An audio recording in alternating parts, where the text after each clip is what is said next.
श्रीकांत आ रहा है सबके आंखें खोलने Hindi film review by allrounder star Ballem Venu Madhav.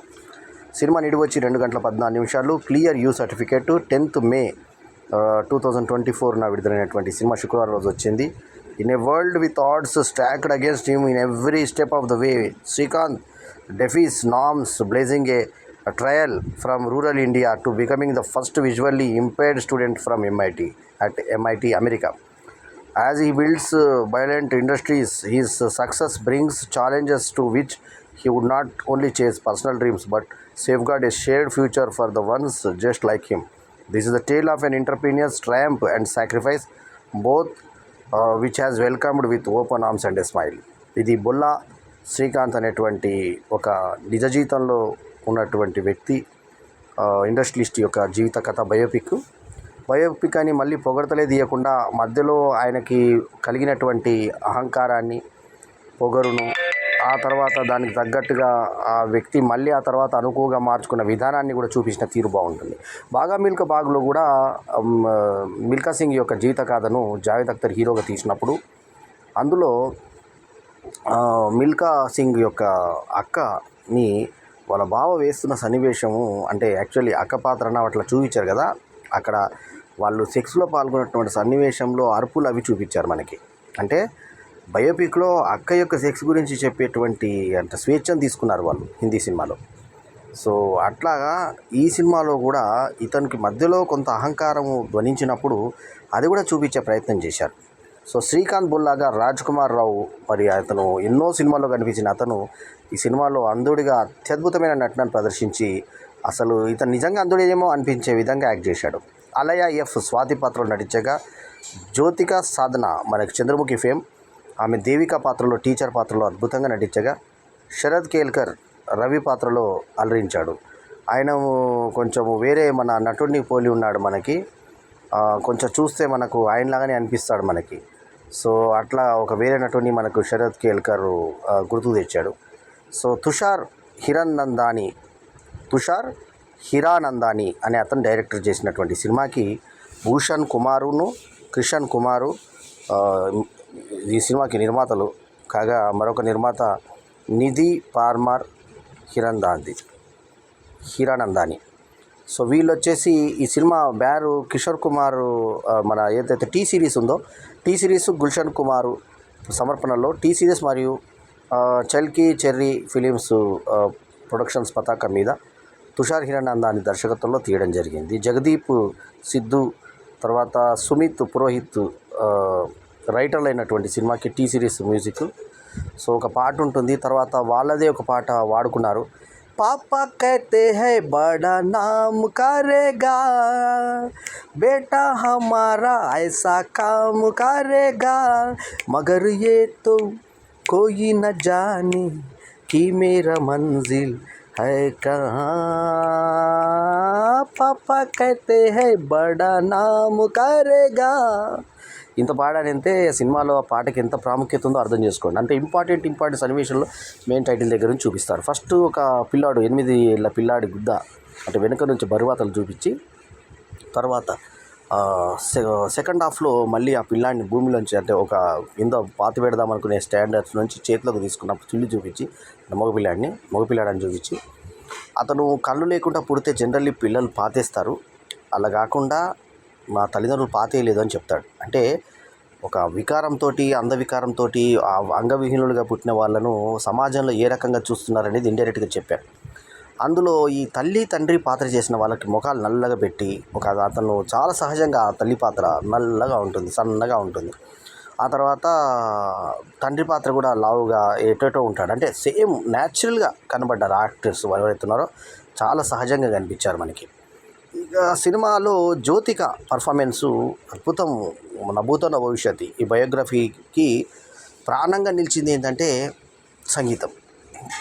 ముఖ్యంగా ఫస్ట్ ఈ సినిమాకి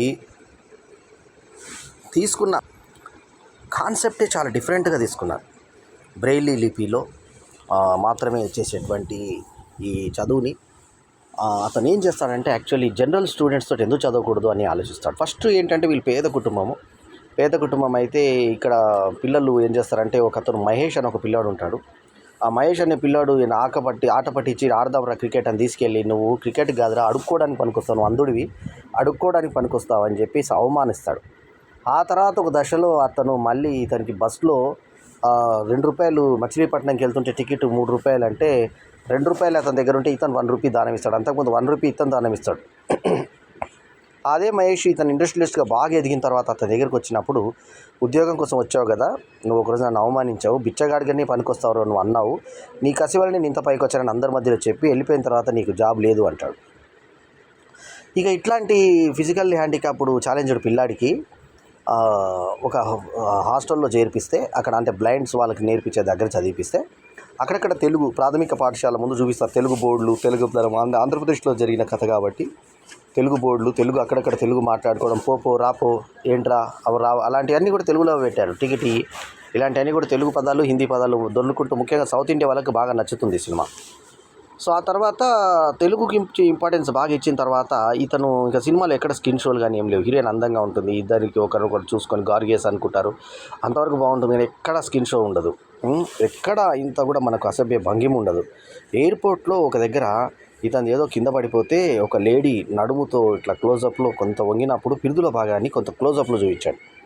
అది ఎవరో ఒక జూనియర్ ఆర్టిస్ట్, సినిమాకి సంబంధం లేని ఆర్టిస్ట్ని కొంచెం ఒక యాంగిల్లో చూపించాడు పిల్లల్ని.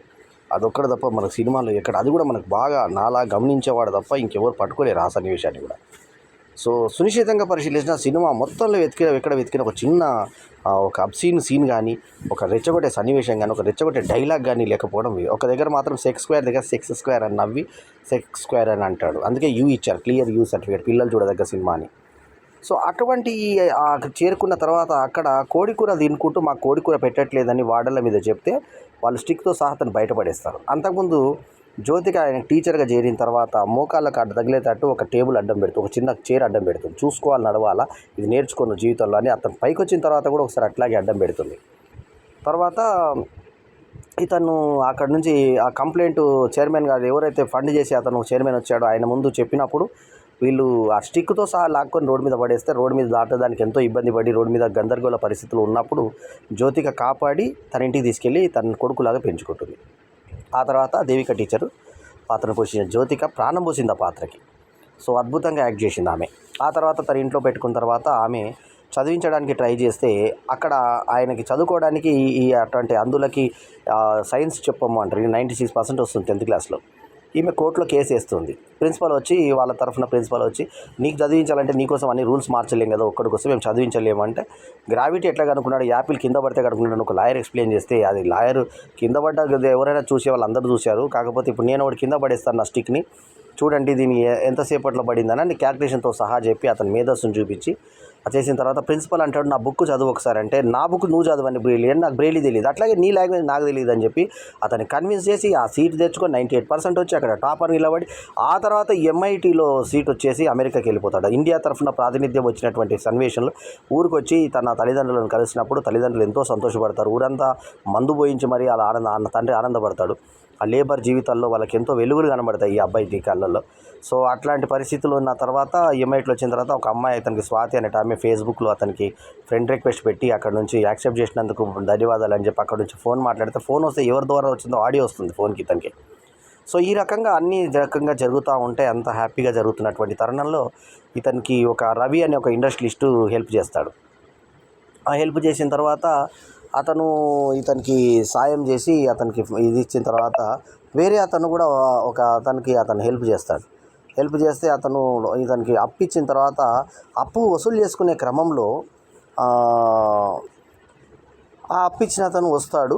విక్కీ కౌశల్ లాగా కనిపిస్తాడు ఆ ఇంకొక నటుడు ఎవరైతే ఉన్నాడో, కొంచెం మనకి విక్కీ కౌశల్ లాగా కనిపిస్తాడు కొంచెం చూడడానికి.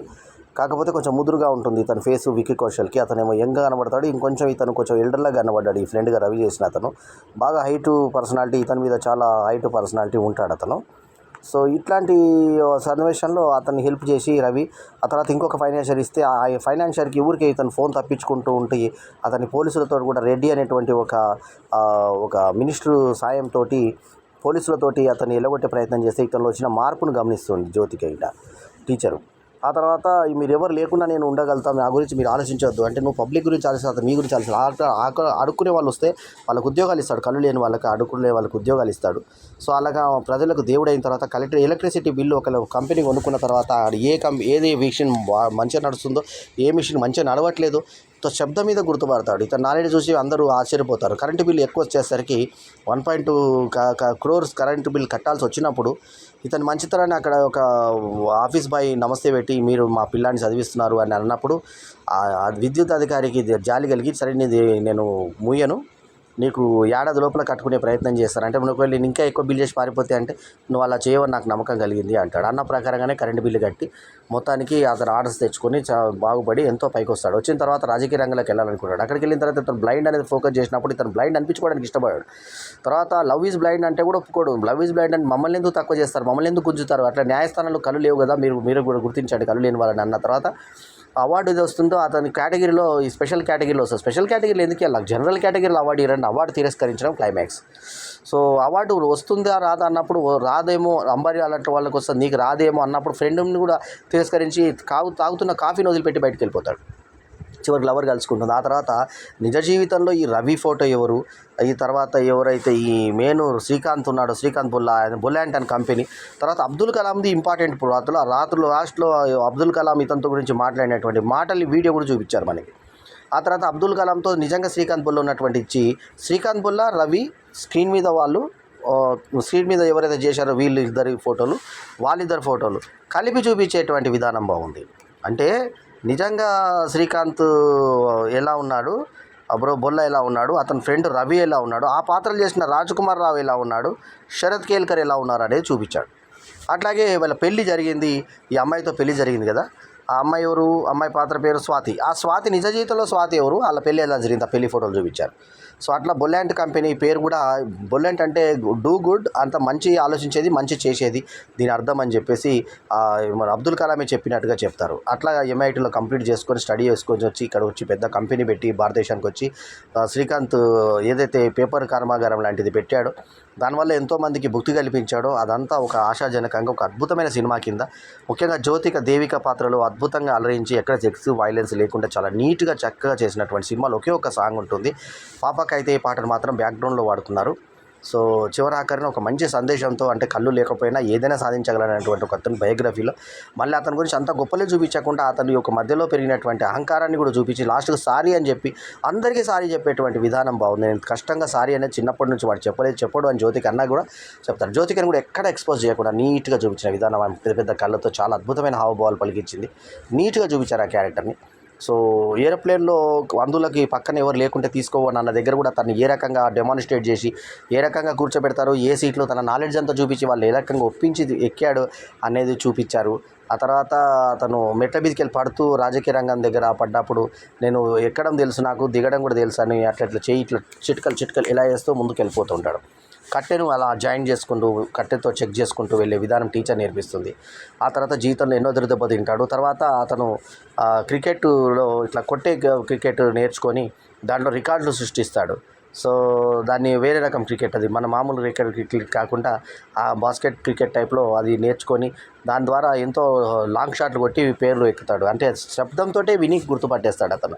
సో ఆ నాలెడ్జ్ అతనికి వస్తుంది. సో అతను ఫ్రెండ్స్ అందరితో కూడా చెస్ ఆడి చూపిస్తాడు. తర్వాత ఇతను లెక్కలు చేసి చూపిస్తాడు. అన్ని వండర్స్ అందరూ ఇతనికి అభిమానులుగా మారిపోతారు. సో అక్కడ ఫారెన్లో కూడా అమెరికాలో చాలా ఎంజాయ్గా చదువుకుంటాడు, స్విమ్మింగ్ చేస్తాడు, లవ్ చేస్తాడు, అన్నీ చేస్తాడు. మళ్ళీ మామూలు లైఫ్లో లీడ్ చేయడానికి ప్రయత్నిస్తాడు. ఎక్కడ కూడా తన యొక్క అంధత్వాన్ని ఒక డిసడ్వాంటేజ్గా చెప్తే ఒప్పుకోడు ఆయన. దాని ప్రకారంగా ఎటువంటి ఎక్స్క్యూజ్ ఇవ్వద్దు అంటాడు. సో అంధుడికి ఒక గొప్ప ఇది ఉంది, మీరు అంధుడి పేరు లవ్ ఈజ్ బ్లైండ్ అనేది కూడా వాడొద్దని అంటాడు. అటువంటి ఒక గొప్ప సినిమాని ఈ సినిమా రూపంలో బయోగ్రఫీ రూపంలో చేసి రాజ్కుమార్ రావు యొక్క అద్భుతమైన అభినయంతో ఈ సినిమాలో చూపించినటువంటి సినిమా గొప్ప సినిమా. రాజ్కుమార్ రావు నిజ జీవితంలో మర్చిపోలేని పాత్ర ఈ శ్రీకాంత్ పాత్ర. సో ఈ సినిమాకు క్యాప్షన్ కూడా ఎంత అద్భుతమైన క్యాప్షన్ ఇచ్చారంటే, ఆ రహా హై సబ్కే ఆంఖే ఖోల్నే, అంటే 2% అందులు ఉన్నారు కానీ 98% కళ్ళు కనబడవు అని చెప్పి అన్నాడు. అంటే అర్థం ఏంటంటే కళ్ళు లేకపోవడం చూపు లేకపోవడం కాదు, కళ్ళుండి చూడలేకపోవడం అంధత్వం అనేటువంటి గొప్ప మాటని చూపిస్తూ ఇతను శ్రీకాంత్ అనే వ్యక్తి వచ్చాడు అందరి కళ్ళు తెరిపించడానికి, అంటే గుణపాఠం చెప్పడానికి కానీ జ్ఞానోదయం చేయడానికి కాదు అనే అర్థంతో క్యాప్షన్ని తీసుకొని అద్భుతంగా చేసినటువంటి ఈ సినిమాకి మరి దర్శకుడు తుషార్ హిరానందాని మన అద్భుతమైనటువంటి డైరెక్షన్ చేసి అద్భుతమైన సినిమాని తీసి పెట్టాడు. పాత్రలో తండ్రి పాత్రలో చేసిన వాళ్ళు కూడా చాలా సహజంగా ఉండి చివరాఖరణ అతనికి అవార్డు వచ్చిన తర్వాత తిరస్కరించి నాకు జనరల్ కేటగిరీలో అవార్డు వచ్చినప్పుడు తీసుకుంటాను అంటూ ఎండ్ చేయడం చాలా బాగుంది. దీనికి రికార్డింగ్ కూడా తోడై సినిమాను ఒక మంచి స్థాయిలో తీసుకెళ్ళింది. అన్నిటికంటే మించి మనకి ఇందులో జ్యోతిక పర్ఫార్మెన్స్ కావచ్చు, ఆ తర్వాత ఈ శ్రీకాంత్ అంధుడిగా చేసినటువంటి ఇతను రాజ్కుమార్ రావు నటన కావచ్చు, ఇంత గొప్ప నటున్నాడ రాజ్కుమార్ రావులో అని అనిపిస్తుంది. మనకి ఎన్నో సినిమాలు సపోర్టింగ్ పాత్రలో కనిపించిన రాజ్కుమార్ రావు అద్భుతమైన పాత్రలో లీనమైపోయి నటించినటువంటి ఈ సినిమాకి నేను ఇచ్చినటువంటి రేటింగ్ 4/5 ఈజ్ మై రేటింగ్. ఈ రివ్యూ కనుక మీకు నచ్చితే లైక్ చేయండి, కమెంట్ చేయండి, షేర్ చేయండి. మా ఛానల్కు తప్పకుండా సబ్స్క్రైబ్ చేయండి. ఎల్లప్పుడూ మీ ఆదరాభిమానాలను ఆశించే మీ ఆల్రౌండర్ స్టార్ బల్లెం వేణు మాధవ్. నమస్తే, జై హింద్.